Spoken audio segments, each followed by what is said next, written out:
And welcome to Dakota Life. I'm Larry Rohr.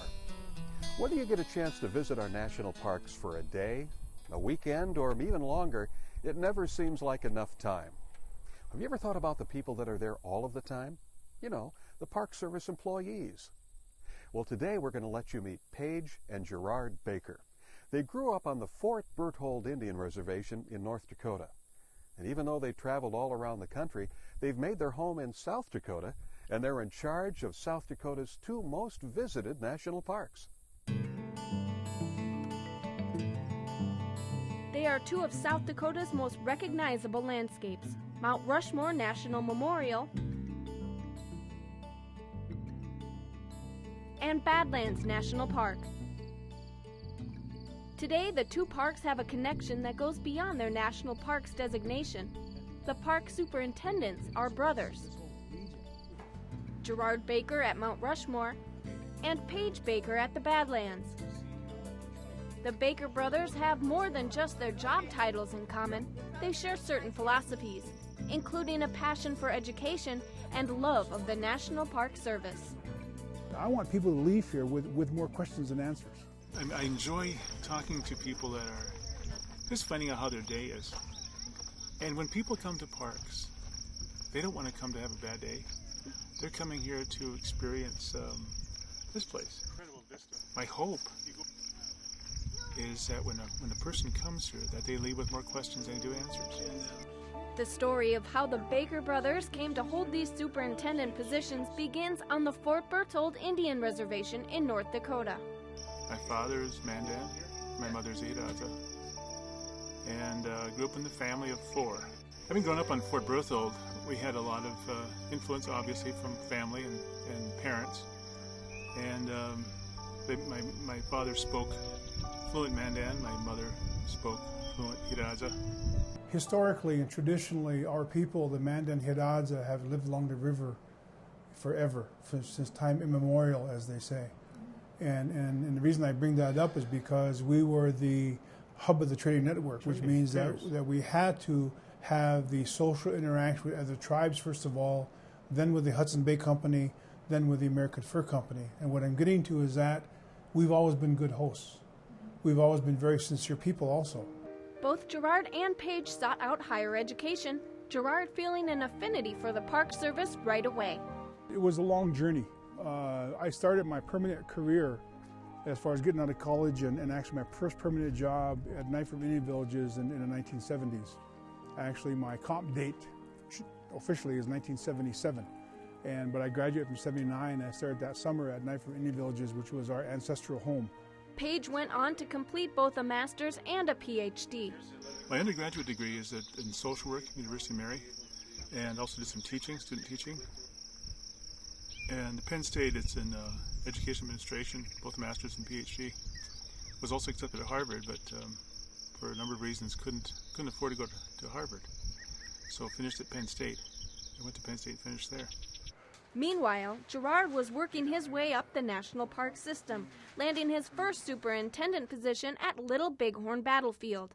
That was a very contentious place, because it was one of the first times that I really started understanding the need to bring in all of the stories in our parks. And in that point, before I got there, it was actually called Custer Battlefield.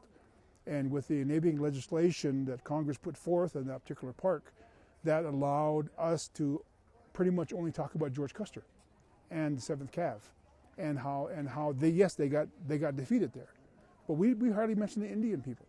And so when I got there, I started researching that, and I started inviting the tribes, the winners of that battle, if you will. I started bringing them in, and we started bringing in qualified American Indians to talk about that side of the battle. And so I left Little Bighorn after 4 years, or a little over 4 years, I guess.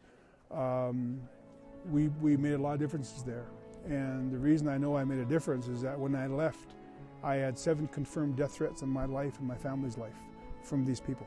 In spite of the challenges he watched his brother face, Paige Baker became more interested in the national park system and worked as a superintendent at Casa Grande Ruins in Arizona, and then went on to the Badlands. You know, I thought it was absolutely fantastic. And again, you know, since we're brothers, we've been talking about you know, and following each other, I think, all of our careers. You know, him in the academic field, myself and as a ranger in the National Park Service. And so, you know, I kind of had, I shouldn't say kind, I did have hopes, you know, that eventually he would leave the dark side and come over to the good light to the Park Service. You know, and so I was very excited, extremely happy, extremely excited. There's not many brothers in the Park Service.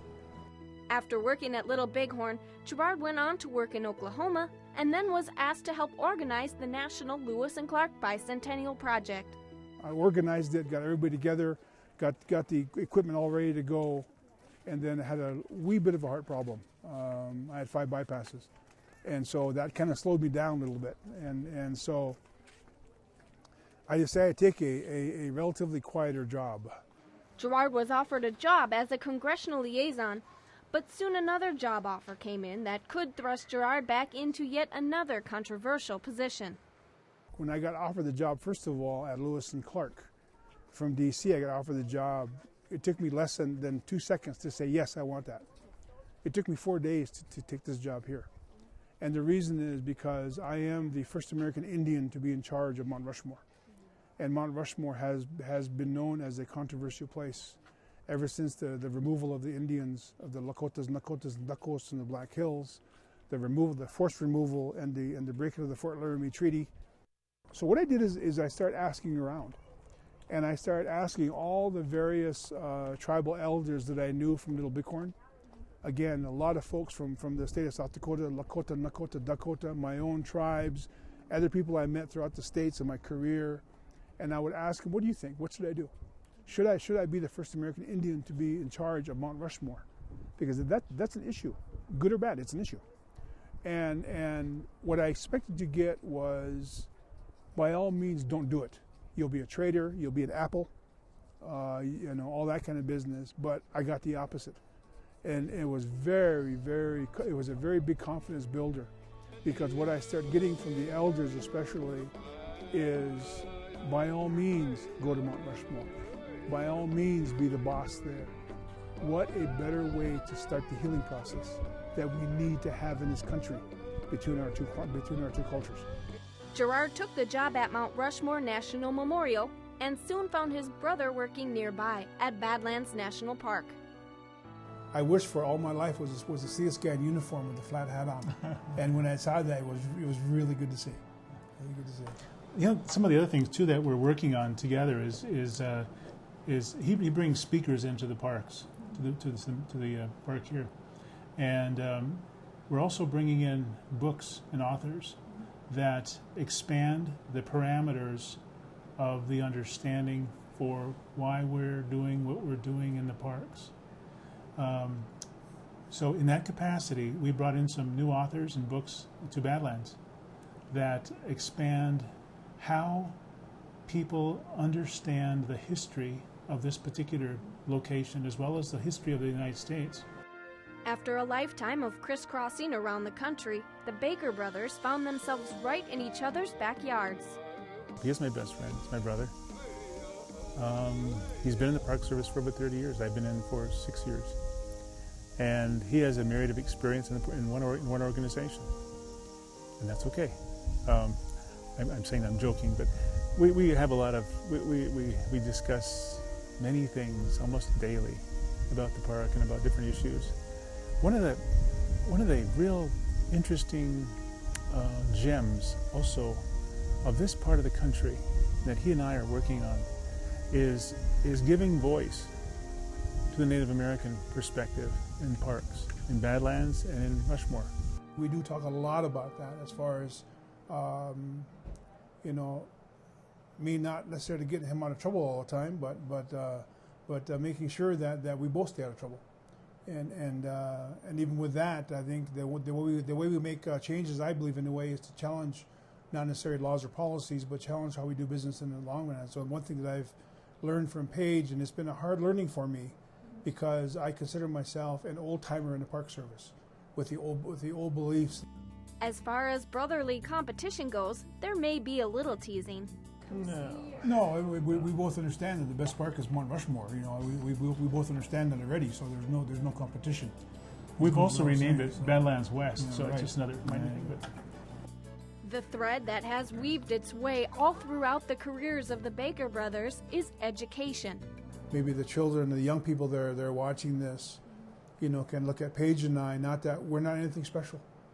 I think we grew up on a ranch. We grew up with no money. We grew up very poor financially, but extremely wealthy education from a cultural standpoint and from a family standpoint. So I hope the young ones come away from understanding that, hey, I'm a cultural being as well. I don't have to be Indian just to be a cultural being. Everybody's a cultural being. And so I'm hoping that it also opens the eyes up and ears up of our families, of the adults, so that when in the evenings, we can sit with our kids and talk about our cultures at a separate table rather than watching TV or computers and this type of things. For the next generation of national park superintendents, the Baker brothers have this to say. The Park Service, for one thing, I think is the best organization, obviously, in the whole world, as far as I'm concerned. Again, like I said, we're getting more specialized. I believe if the young people need to definitely stay involved with math and science. We also have other areas to get involved with: law enforcement, protection, biologies, and on and on and on. And I think the school is the key, obviously, but also if you're a buy a national park, one of the ways you can start getting involved is be a volunteer. You need to have interest in the public. It's how do we take this information and present it to many people, many different cultures, not just one culture. So it's someone who's interested in dealing with multicultural population, because that's where we're going into, whether we like it or not. So we need to prepare ourselves for that. Languages would be great. Spanish language as well as other languages. Of course, biology. Education is critical, and that is getting a good basic education on communicating with the public, with all generations.